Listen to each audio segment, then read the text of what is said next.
Break બાદ આપનું સ્વાગત છે અને સમાચારો પર નજર કરીએ તો સુરતના છેવાડે આવેલા ઉમરપાડા તાલુકામાં મહારાષ્ટ્રના ખેડૂતોએ કરેલા દબાણ દૂર કરવામાં આવ્યા છે।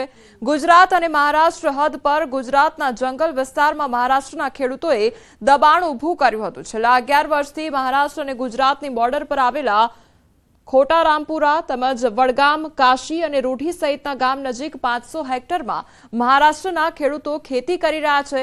तो स्थानिको द्वारा आ बाबते उग्र रजूआत करवामां आवता सूरत वन विभाग हरकत में आव्युं छे। हाल सूरत वन विभाग द्वारा आ दबाण दूर करवानी कामगीरी हाथ धरवामां आवी छे।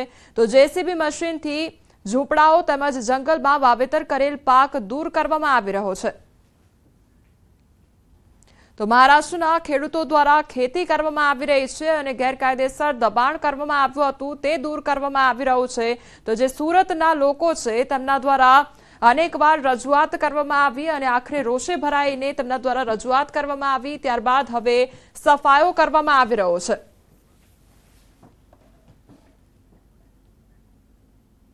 हाल समाचारों में बस आटलुं ज। વધુ સમાચાર માટે આપ જોતા રહો ન્યૂઝ 18 ગુજરાતી। નમસ્કાર।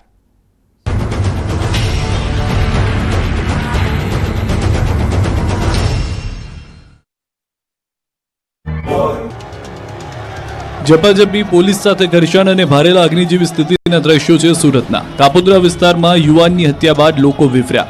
નશા માટે રૂપિયા ન આપતા એકના એક દીકરાની નશેડી હત્યા કરતા મહિલાઓ રણચંડી બની। કાપોદ્રામાં રત્ન કલાકાર તરીકે કામ કરીને પોતાના પરિવારને આર્થિક રીતે મદદ કરતા એક 17 વર્ષીય સગીર અને 4 બહેનોના એકના એક ભાઈની એક નશેડીએ રસ્તા પર ચપ્પુના ઘા મારીને હત્યા કરી દીધી। વાત માત્ર એટલી હતી કે નશેડીએ નશો કરવા મૃતક સગીર પાસે પૈસા માંગ્યા, પરંતુ તેની પાસે માત્ર 10 રૂપિયા જ હોવાથી આપવાનો ઇનકાર કર્યો। આ નશાખોર એટલેથી ન અટકતા તેણે આગળ જઈ રિક્ષા ચાલકને પણ ક્યાંક મૂકી જવા જણાવ્યું, પરંતુ રિક્ષા ચાલકે ઇનકાર કરતા તેને પણ ચપ્પુના ઘા મારી દીધા। હાલ રિક્ષા ચાલક પણ સારવાર હેઠળ છે। હાલ તો દાનવ બનેલા આરોપી પ્રભુની તથા ચપ્પુ આપનારની પોલીસે ધરપકડ કરી છે। આ ઘટનાને પગલે સમગ્ર કાપોદ્રામાં ભારેલા અગ્નિ જેવી સ્થિતિ ઊભી થઈ છે। લોકોમાં આક્રોશ ફેલાતા પોલીસ મથકનો ઘેરાવ